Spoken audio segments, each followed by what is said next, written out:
seu marido ao plantão dele lá. Eu dou meu plantão aqui com você. Querido, cheguei. Ai, meu Deus, ela é Léo, meu marido. E agora, o que eu faço?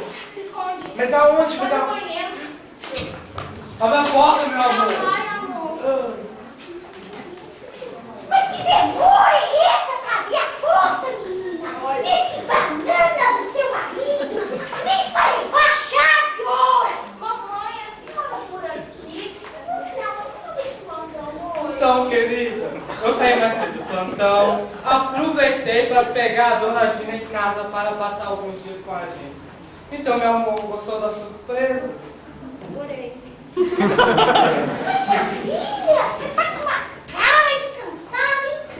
Não sei por quê, porque essa casa tá uma zona. Ué, meu amor, eu não sabia que seus pés eram tão grandes assim. Ai, não é nada.